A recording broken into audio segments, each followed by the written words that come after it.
സതീശൻ ഒപ്പിടുന്നതും സഖാവ് പിണറായി വിജയൻ ഒപ്പിടുന്നതൊക്കെ അവരുടെ സ്വന്തം ഒപ്പല്ല, സ്റ്റേറ്റ് സർക്കാരിൻ്റെ ഒപ്പാണ്. സർക്കാർ ഒരു തുടർച്ചയാണ്. ആ തുടർച്ചയിൽ ഒരു കാര്യം വരുന്ന ദിവസം തന്നെ അവസാനിപ്പിക്കാനും കരാറുകൾ റദ്ദ് ചെയ്യാനൊന്നും കഴിയില്ല. അതുകൊണ്ട് തന്നെ ഇതിനകത്ത് വളരെ കൃത്യമായിട്ട് പറഞ്ഞൊരു കാര്യമുണ്ട്. ഒരു സമിതിയെ വെച്ചിരിക്കുന്നു. ആ സമിതിയുടെ നിരീക്ഷണം വരട്ടെ, വന്നതിന് ശേഷമാണ് അതിൻ്റെ ഫൈനലൈസ് ചെയ്തിട്ട് ആ കാര്യം പറയാൻ കഴിയും. ഇപ്പം നിർത്തിവെക്കാൻ പറ്റില്ല എന്ന് മുഖ്യമന്ത്രി പറഞ്ഞു എന്നത് നിങ്ങൾ പറയുന്ന ഒരു ഭാഷയാണ്. കാരണം അത് സാങ്കേതികമായ പ്രശ്നമാണ് അദ്ദേഹം പറഞ്ഞത്. അദ്ദേഹത്തിൻ്റെ വ്യക്തിപരമായ അഭിപ്രായമല്ല, അദ്ദേഹത്തിൻ്റെ സാങ്കേതികമായ അഭിപ്രായമാണ്.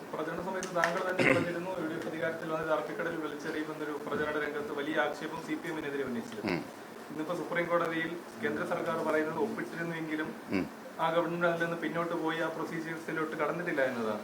ആ ഫണ്ട് SSKയുടെ ഭാഗമായി ന്യായമായും സംസ്ഥാനത്തിന് കിട്ടേണ്ടതുമാണ്. ഇപ്പൊ അതാണ് UDF ഏറ്റുപിടിക്കുന്നത്. അല്ല, അത് കൈരളിയുടെ പ്രത്യേകമായ ഒരു നിരീക്ഷണമാണ്. കാരണം എന്താണെന്ന് വെച്ചാൽ ഞാൻ പറയട്ടെ അതെന്താണെന്ന് വെച്ചാൽ, സുപ്രീം കോടതി ഗവൺമെൻറ്റിനെ തടഞ്ഞു വെച്ച പണം 90 ചില്ലാനം കോടി രൂപ തടഞ്ഞു വെച്ചു.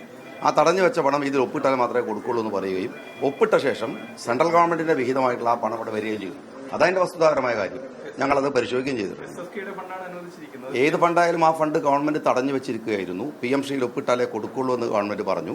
ഒപ്പിട്ടതിന് ശേഷം ആ പണം കൊടുത്തു. ഓക്കെ, വേറെ ആർക്കെങ്കിലും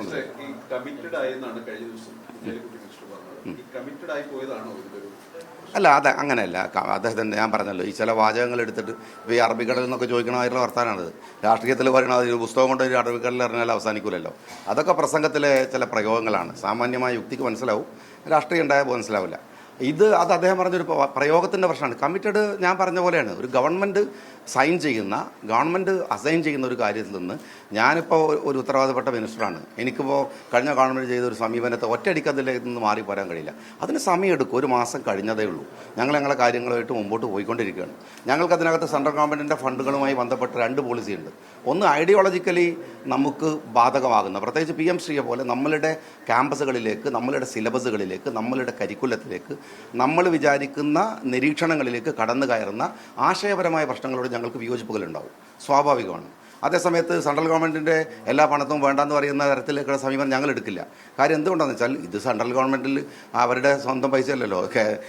യഥാർത്ഥത്തിൽ ഈ മേഖലകളിലുള്ള നോർത്തിൽ നിന്ന് സൗത്തിലുള്ള സ്റ്റേറ്റുകൾക്ക് അവർ കൊടുക്കുന്ന ടാക്സിൻ്റെ വീതം പോലും കൃത്യമായിട്ട് തിരിച്ചു കിട്ടുന്നില്ല എന്നുള്ള ആക്ഷേപം നിലനിൽക്കെ അത് പരമാവധി വാങ്ങിയെടുക്കുക എന്നുള്ളത് ഗവൺമെൻറ് ചെയ്യേണ്ടതാണ്. പക്ഷേ പോളിസി വൈസായിട്ട് ചില കാര്യങ്ങൾ, അതാണ് PMC എന്ന് പറയുന്നത്.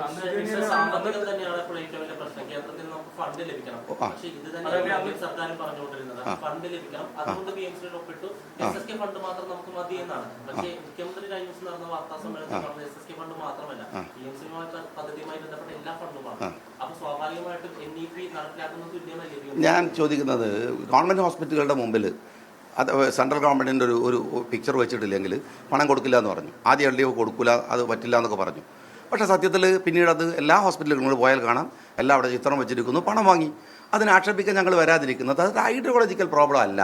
കാരണം കേന്ദ്രം ഭരിക്കുന്ന ആളുകൾ പലതരത്തിൽ പേരുകളിൽ സ്കീമുകൾ ഉണ്ടാക്കും. നമ്മൾ അങ്ങനെയാണെങ്കിൽ കോൺഗ്രസ് ഗവൺമെൻറ് ഉണ്ടായിരുന്ന സമയത്തും അത്ര സ്കീമുകൾ വന്നിട്ടുണ്ട്. ഇന്നൊരു ആവാസ് യോജന എന്നൊക്കെ പറയുന്ന പല സ്കീമുകൾ വന്നിട്ടുണ്ട്. അപ്പോൾ ആ തരത്തിലുള്ള പിടിവാശികൾ അതിൽ നിന്ന് ഒഴിവാക്കുക. പക്ഷേ PMC അങ്ങനെ അല്ല. PMC ഞാൻ പറഞ്ഞു, അത് വളരെ ഡിഫറൻ്റ് ആയിട്ടുള്ള ഒന്നാണ്. അതുകൊണ്ട് രണ്ടും രണ്ടായിട്ട് തന്നെ കാണുന്നത്. മുഖ്യമന്ത്രി പറഞ്ഞ രീതി, ആ രീതിയോടാണ് ഞാൻ പറയുന്നത്. അതെന്തെന്ന് വെച്ചാൽ, ഒരു മാസത്തിനകത്ത് ഒരു സാധനം റദ്ദ് ചെയ്തിട്ട് മുമ്പോട്ട് പോകാൻ ഒരു ഗവൺമെൻറ്റിനും കഴിയില്ല. ഞങ്ങളെ സംബന്ധിച്ചിടത്തോളം അത് ഞങ്ങൾക്ക് സമയം അനുവദിച്ച് തരണം എന്നാണ് ഞാൻ പറയുന്നത്. അത് മീഡിയകളായാലും ആരായിരുന്നാലും അത് നിങ്ങൾ ഓരോ മാസം ആകുമ്പോഴത്തേക്ക് വന്നിട്ട് ഇതെന്താ ഒപ്പിട്ടില്ലേ. ഞാൻ പറഞ്ഞല്ലോ, VD സതീശൻ ഒപ്പിടുന്നതും സഖാവ് പിണറായി വിജയൻ ഒപ്പിടുന്നതൊക്കെ അവരുടെ സ്വന്തം ഒപ്പല്ല, സ്റ്റേറ്റിൻ്റെ ഒപ്പാണ്. സ്റ്റേറ്റ് എടുക്കുന്ന ഒരു കരാറിൽ, സ്റ്റേറ്റ് ഒപ്പ് വെക്കുന്ന ഒരു കരാറിൽ നിന്ന് അങ്ങനെ നമ്മളുടെ ഒരു വൈരാഗ്യ ബുദ്ധി കൊണ്ട് ഇറങ്ങി പോരാനൊന്നും പറ്റില്ല.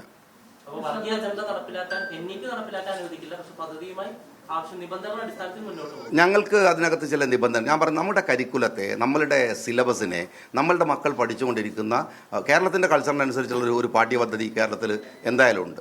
ആ പാഠ്യപദ്ധതികൾക്ക് അനുസൃതമായിട്ട് വരാവുന്ന ഒന്നിനെ ഞങ്ങൾ അംഗീകരിക്കുള്ളൂ. അല്ലാതെ അംഗീകരിക്കില്ല എന്ന് ഞങ്ങൾ പറഞ്ഞു കഴിഞ്ഞു.